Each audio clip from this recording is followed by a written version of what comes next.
Welcome back, everybody. I'm Chandler, And I'm Celeste. and this is True North Terror. Up Ghost Tube.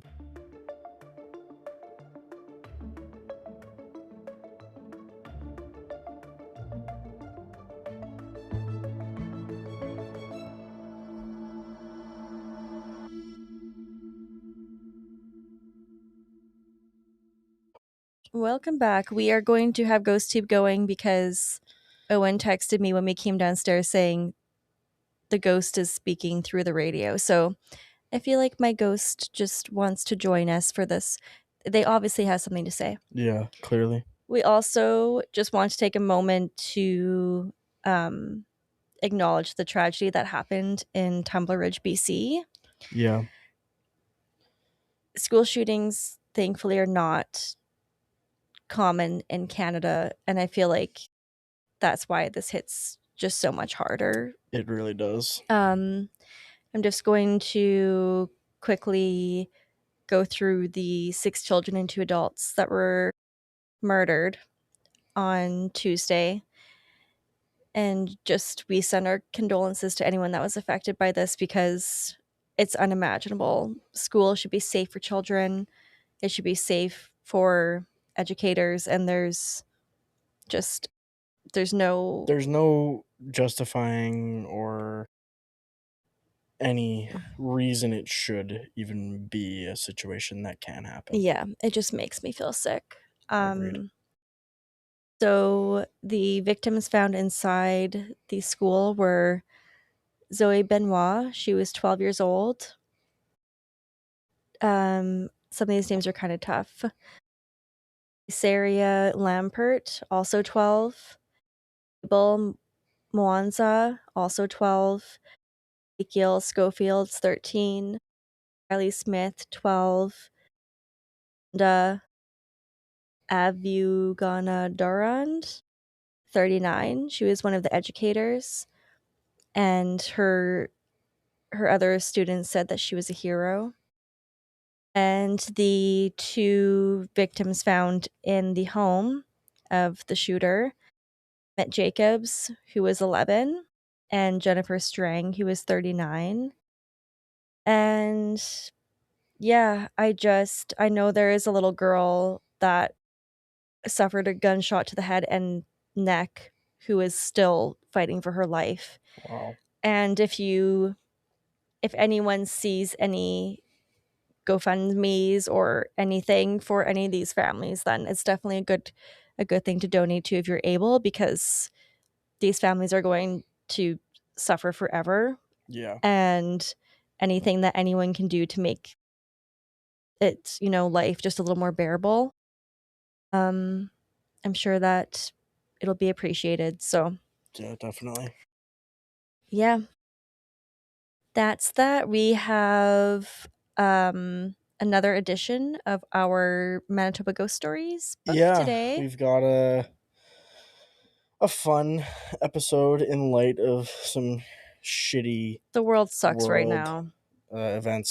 So The world sucks right now. My bestie sister wife Rebecca, aka TT, that's what we call her. She chose the stories for us to read tonight because I was just FaceTiming her and I told her to pick 2 numbers. So that's what we're reading tonight. And yeah, we have the Ghost Tube on, and we'll see if it should pick it up from where it's sitting. Ghosty says anything. It was talking before. It was talking earlier. Maybe they just wanted to be respectful. I turned it off during the intro. So maybe they just wanted to be respectful of the victims of the shooting. Thank you, Ghosty. Yeah, thank you. Before we get into stories, I decided that tonight would be a good time for this because I had a bit of an encounter. I forgot about this, and I don't even want to talk about it. So Sunday night, I procrastinate editing these podcast episodes, but I was editing the episode 27, and I thought I heard some rustling behind me. I said, "Oh, is it YB?" So I paused the edit and kept my headphones on, but nothing was playing on my computer. I'm looking around. I'm like, okay, well, he's sleeping under my desk, so that must not have been it. I don't know. Maybe I just heard something. and I went to go press play. Before I pressed play, I heard like the most clear through headphones noise of Lexi saying hello, like right in my ear. Like if imagine you're sitting and someone leaned over you Like and right in your ear. said hello right in your ear. Yeah. So I'm like, whoa, what the fuck? Because I knew she was in bed. Yeah. I knew for a fact that she wasn't feeling good and she was laying down. And I'm like, holy shit, what scared the shit out of me? No one was there. I don't And like it. all the lights are off. And I'm looking into the kitchen. I'm like, holy fuck. Did I see something move? I don't know what's going on. Jesus Christ. And I finally go and I'm like, okay, well, maybe it was like she was fucking with me and she just ran back into the room. Nope. I went into the room. She was fast asleep, I hate that for you. like full on asleep. And I was like, did you just come in the office? And I woke her up and she's like, what the fuck? No. And I scared her and she was all freaked out about it. And yesterday, Tuesday, when I was at poker night. Oh, mine is Oh, talking. there you go. When I was at poker night, Lexi was in the shower and the curtain started Shut shimmering. up. She's like, oh, Wybe's fucking with the curtain. So she opened it and he wasn't there. He was sleeping on the bed. What new relic have you brought into your house? I don't know. Nothing. You need to sage that place. A backpack. A brand new backpack from Mark's work warehouse, but that was 3 weeks ago. You need to sage. Yeah. Actually, I don't think there's many things that like freak me out more than mimics because it's just so creepy. Unquestionably, it also freaks them out the most. Yeah. But yeah, like I cannot. Well, I was telling Owen about it, and he's like, "What's a mimic?" I'm like, "The worst." Yeah. And It's he was terrible. like, "That's all you need to know. The worst." Yeah. Jesus. Okay, well, that sucks Anywho, for you. is your thing on full volume? I don't know. Bump it all the way up because I don't know if it's picking Oh no, it it up. was like on bottom volume. Okay, yeah, because it was barely picking it up. Okay, well, So you're reading 45. I'm gonna read 45. And what's this book called again? Let's just give a reminder. Yeah, Ghost Stories of Manitoba, written by Barbara Smith. Go Barb. Super cool book. I don't know how I got it. That's probably what's haunted. Yeah, I don't know when we got it. It might have been at the thrift store, to be honest. Well, yeah. Or it might have been red flag. It might have been from my mother-in-law's collection, and she gave it to us. Not sure. Anywho, this story is called Ghost Alexis. Okay. Alexis. Ghost in the Window. Alexis. It's about Alexis. Alexis. Yeah? Sounds like Lexi. Does sound like Lexi. Oh, scary. I don't like that. Early in the summer of 1993, Robin Smith and her boyfriend Paul drove across the entire breadth of Canada. They had both been students at University of Victoria and were feeling the need to get away and experience life in different areas of the country. With 2 drivers and long summer days, they were able to make good time. Being students, they were on an impossibly tight budget and had been sleeping in the car. You go ahead. You can say whatever you would like to say. We're listening.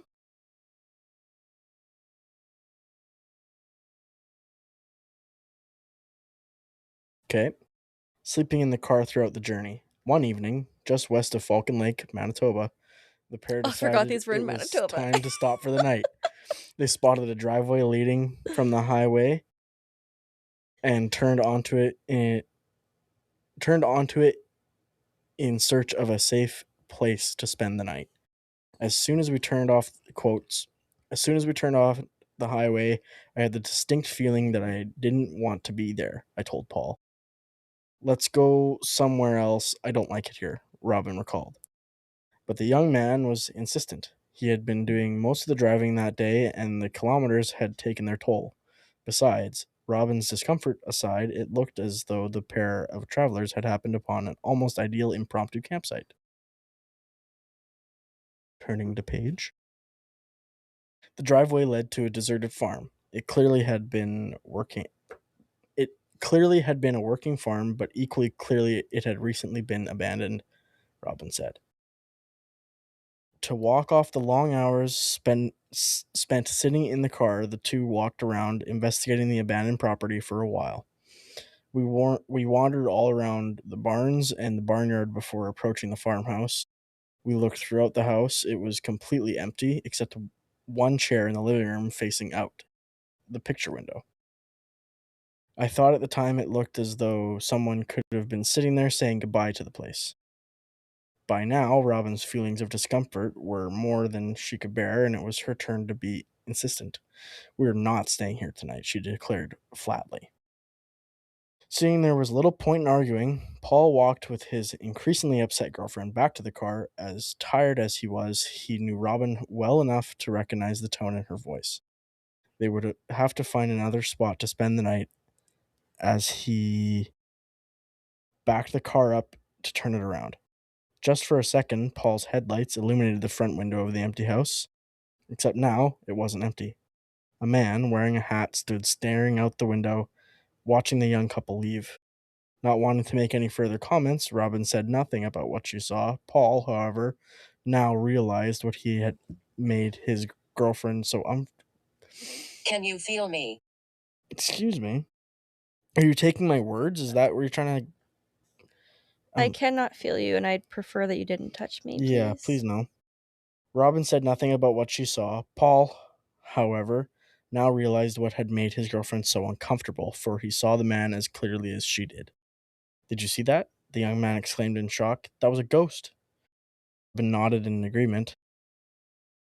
Did the two know they'd actually... What? What will happen? What will happen? Well, we're going to finish the story right away here, Ghosty. Be patient.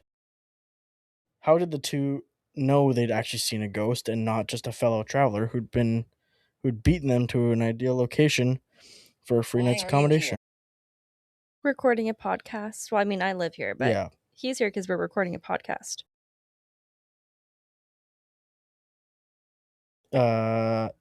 It's simple. The man they saw at the window was ever so slightly see-through. That one was interesting. That's it? That was like a little short story. That's it? That was a short one. Hold on. Let me read another one. Well, pass it to me and you can read another one after. Take turns. Yeah, I'm gonna do the... Down there. I'm gonna do the other one that's It's right here. before this. Whoa! I don't like that. You're talking about the mice in my house. Oh no. If there's one, there's more. Yeah. Inferior. Oh. Okay. This one is called The Ghost from the Closet. Experiencing the paranormal is evidently a profoundly moving occurrence. The number of people patiently waiting to talk to me after I'd spent the evening reading to people from the ghost story books used to surprise me. Often a dozen or so seemingly, it should say desperate, I think, listeners hang back long after the rest of the audience has left the hall. I quickly learned that, without exception, these people have encountered a ghost at some point in their lives and feel the need to talk to someone about their experiences. Many of them have kept their supernatural encounters completely to themselves for years, whether the experience they finally wished Grandmother. Mother. whether the experience they finally wished to unburden themselves of happened recently or decades ago. Strong emotions are still evident in their retelling. Many people have surprised themselves by weeping as they spoke of their encounters with spirits. Evidently, they desperately need to share their secret with someone, and I seem to be the ideal recipient. Not only am I a stranger to them, but even better, I'm obviously a stranger who's heard similar stories. The following story is a classic example of this phenomenon. Its route to my desk was an intriguing one. My friend and colleague, Joanne Christensen, was researching her book, Ghost Stories of British Columbia. She sprinkled requests for stories around BC, radio stations, newspapers, libraries, and museums. An 80-year-old woman, now living in Burnaby, BC, replied with a first-hand account of having... What are you doing here? We're still recording. Of having lived in a haunted... Living room. We are in the living room. In a haunted house in the late 1920s. Even though she experienced the ghost nearly 70 years ago, Margaret Jerome was still able to supply an amazing number of details, including the exact address on Rosebery Street in St. James. No one else in Margaret's family ever saw the ghost, but as she was the only member of the household in her early teens, that isn't too surprising. Ghostly sightings are often reported in conjunction with the hormonal turmoil of puberty. Many decades later, Margaret wrote that as she lay sleeping in the room she shared with her younger sister, she would often waken to Missing. the sight of a man coming out of her bedroom closet. The poor youngster huddled, paralyzed with fear, as she watched the image holding a knife in his raised hand. Ew. Don't Move like across that. the floor to the doorway. Why do you have a knife in the closet, sir? Yeah, not cool, man. I would scream, she recalled, and my younger sister would wake up and look everywhere for the man. There's no one here, Margaret's sibling assured her badly frightened sister. Despite the reassurances, Margaret reported, I'd be so badly shaken I had to go to my parents' room for the rest of the night. This happened many nights, the writer recalled. She might have spent a severely sleep deprived adolescence if the family hadn't moved. The new house was just across the street, but much to Margaret's purgatory. But much to Margaret's relief, the ghost didn't follow her. He stayed within his realm. Disrespectful. Who's being disrespectful? Come We're on now. not. After researching the history of their former home, the family understood not only why it was haunted, but also why the ghost didn't follow them. That background check also explained why, on the day they moved into the house, they had found a blood stain on I'm the moving. Okay. Basement. We are in the basement. What did he say before that? I'm moving basement. Oh, scary. That background check also explained why, on the day they moved into the house, they had found a blood stain on the dining room floor. Oh. That's not good.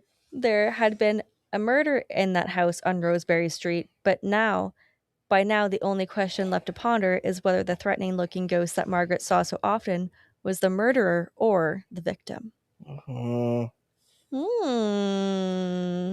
Scary. Okay.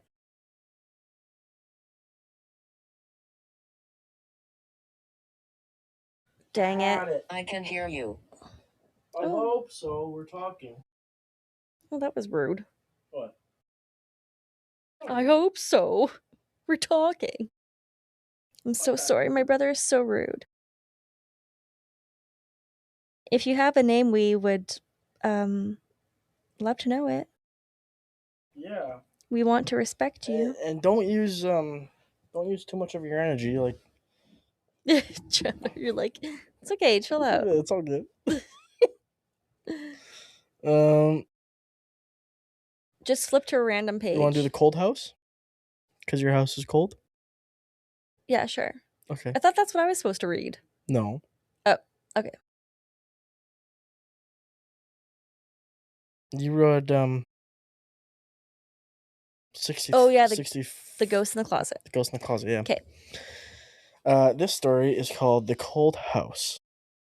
The following story occurred more than 40 years ago in a house that was then located in the Ellis and Burnell area of Winnipeg. The family who had this experience asked specifically that its identity be concealed. As you read through the story, I'm sure you will understand both why the folks involved requested an anonymity and why I gladly abided by that request. Oh, I already hate this. The names that follow are pseudonyms. Just after World War II, the Bakers moved to Winnipeg, choosing an older house in which to make their home. They were of German descent and spoke little Brian. English. Brian. Is your name Brian? That'd be a nice name. As a result, the family members were very much outsiders in the community. Their isolation makes their experience even more poignant. The first thing the family noticed in its new house was that it was constantly cold. At first, no one connected this inconvenience with what was to follow. The pitter-patter of childlike footsteps. Oh, your name is Brian. Hello, Hi, Brian. I'm sorry, you're using a woman's voice. Yeah, change it for him. The man's voice scares me. at times when there was no rational explanation for such sounds. Just as they grew somewhat used to these sounds, they began hearing the distinct sound of giggling. Ugh. Some weeks later, the children of the household began to complain that their sleep was being interrupted by an image of a small girl. Oh. As their mother was a pragmatic sort, who had more than enough in her life to cope with, she did not take her youngsters' complaints too seriously at first. Gotta flip the page. Like many parents, Mrs. Baker would check on each of her children before she retired to her bed herself. And that's when she first saw the apparition, a blonde girl surrounded by a hazy blue aura. Aw. After that first sighting, she frequently had the sense that someone was following her as she went on her rounds, checking on her sleeping children. The children's mother became concerned about living in a haunted house, but the family's financial resources were very limited, and so, She sounds friendly. yeah, therefore, where were its options? Rather than consider moving, the woman decided to address the problem, the ghost. That is, the ghost, that is, directly. In her native language, she asked the ghost what it wanted and why it kept following her. The ghost answered in the baker's native language. What? In yeah, Excuse me? in Dutch, I guess. She explained that she was cold. Oh. Ungodly. Oh, German is ungodly. Mrs. Baker must have determined that the spirit meant no harm, for the family lived on in the Drip. haunted house for a period of time. Brian, what's so dreadful? No, drip. Oh, drip. Just before they were planning to move, the woman made a horrifying discovery. There, hidden in the basement, wrapped in brown paper, was a skull. No. A child's skull, with some of its blonde hair still attached. No. Panicking at the implications of her discovery, the woman showed it only to her husband. What year was this? Right after World War II. I wonder if we could find more info on this. Maybe. Together, they determined the best Crying. thing to do was to secretly dispose of the skull. What? Okay, well, I guess we're not finding more No. info. They Message. secured the tragic find in an old oil drum and immediately drove it out to an out-of-town dump. Are you kidding me? Wow. That's so rude. That is rude. Anyone who would condemn the couple's actions as heartless and clearly illegal need only to recall that these people were immigrants of German descent Idiotic. during post-war days. Agreed, that is idiotic. Are you sick? No, I'm sick of shitty people, though. Anti-German sentiment still ran high as newcomers who did not fully understand the culture around them. They were motivated solely by fear. As planned, the family moved on, adjusting well to its new country and became productive, happy citizens. We can only hope that the pathetic little apparition that haunted their first house in Canada. Pathetic little apparition? That's That's a not what it mean- says. That's a mean way to say that, Barbara. First house in Canada has also moved on and become adjusted to her curtain status in the great beyond. Way to ruin it at the end, Barbara. That's really sad. That's a mean way to say I that. hated that. I get why they wouldn't tell No. anyone. No, you can't. I'm sorry. No, you can't find. Don't leave me. We're not going nowhere yet. You can't find a body and then be like, well, not my problem. Especially not a child's skull. Yeah, that's sad. Like, that's so messed up. Maybe You at bury least, it. yeah, you at least could have like She had. could have dug up at least on the property. Yeah, you could have like had a little funeral, just saying like, I don't know what happened to you. I'm so sorry.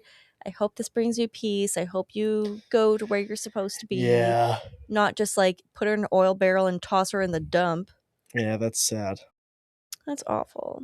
I mean, it is a burial, but not really. No, that's not a Also, burial. why was the skull wrapped in paper? They're treated like trash. Hey, Brian, we're saying goodnight now. That was a sad one. I didn't like that. Good night, Brian. That was a real thing though. Eh? Like German descent immigrants right after the war, Yeah, because like I their know. government Yeah, I get it, They but didn't like, do anything wrong, but their government was the yeah, bad guys. it's like, not comparable, but dachshunds, what I have, they Mhm. were almost completely eradicated because they were German dogs. Yeah, And now I just got my little Nix, Noodle, and Phoebe. you're adding to the Adding gene to the pool. clan. Yeah, I'm gonna have puppies soon. Don't say clan. Is that a bad choice of words? Well, when we're talking about Adding to the pack. we're talking about World War II and Nazis and don't say Okay, clan. poor choice of words. I apologize. I'm adding to the pack. Oh boy. Oy. Okay, Oh, shucks. before we sign off, I remember what I wanted to talk about last time just now. Oh, you remembered? That Okay. was a while ago. It's actually, this is not what I was trying to think of specifically, but this is one thing that's been on my mind that I've been meaning to talk about. Okay. Is I'm in my book reading era right now. Couldn't be me. Huh? Couldn't be me. I was not into reading at all until literally last month, and I'm on my 7th book of the year. Wow. Good for you. But I just finished a 3-part series that my friend Carly, who does my nails, shout out Claws by Carl. No. She recommended this series of books to me, and I was like, okay. She said, I don't have the first one, so just buy the first one. I'll bring you the next 2 to your next appointment. And I went and bought the first one, finished it in like 2 days, and then had to go buy the next 2 and finish them within like Holy shit. just over a week. Wow. The first one, okay, it's a Canadian author, which is why I wanted to shout it out. Her name is Bryn Weaver. And the first book is called Butcher and Blackbird. The second one is Leather and Lark. And the third one is Scythe and Sparrow, I think. Okay. I forget now. But yeah, it is. They're so good. They're like, each book basically, there's 3 brothers. Each book follows a brother and their partner. And each brother is a serial killer and their partners are too. And it's like horror, gore, smut, and comedy all in one. Whoa. And it's so good. It's so good. It was like a nice kind of relief because I've been reading a lot of Karen Slaughter, which is like very graphic, like crime fiction, which I love. But this was a nice little reprieve. Nice. Yeah, and if you do like Karen Slaughter, her newest book, We Are All Guilty Here, was very good. And I'm reading Pretty Girls right now, which I've heard is really graphic. So looking forward to that, but also not. Interesting. My buddy's been bugging me to read Red Rising. That was on, I think that's on the free downloads on the Books app. The Books app? Yeah, on your phone. That's an app? Yes, it's called Books. Or is it called Reading? I don't know. I thought you were going to say Kobo, like the Kobo I got Lexi for her birthday. No, it's called Books. Oh, shit. Because Owen was going to Didn't even know buy I me a had Kindle for my birthday, and then he was like, you have an iPad with an app called Books. Why don't you just Yeah. download some books Yeah, on there? that's fair. It's like, that's fair, but also I don't want to bring my iPad to the beach, so. Yeah. Yeah. But And the you battery know what? life. I actually really like holding an actual book, though. That's also fair. Yeah. And also, Elena from Morbid, her 3rd book is coming out soon. Shit. So that's another book I finished this year was When does that come out? in August, I think. Oh. And that's another Okay. book that I finished this year. The first one is The Butcher and the Wren. The second one Butcher is Game?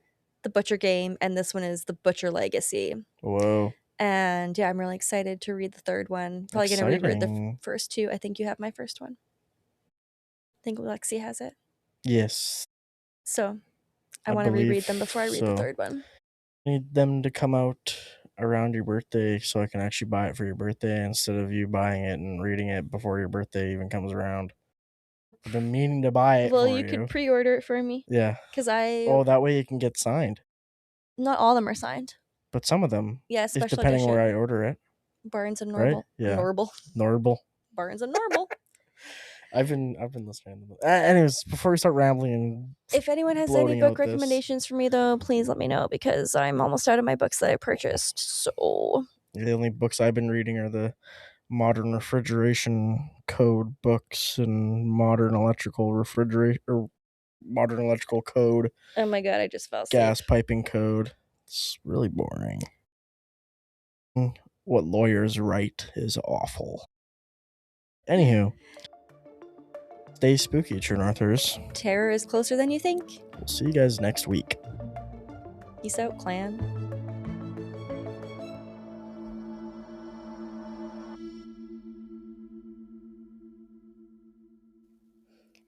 Thank you for joining us for another episode of True North Terror.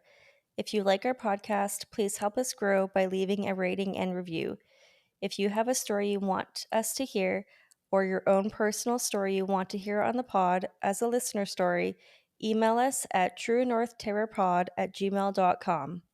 Join us next week for another episode of True North Terror.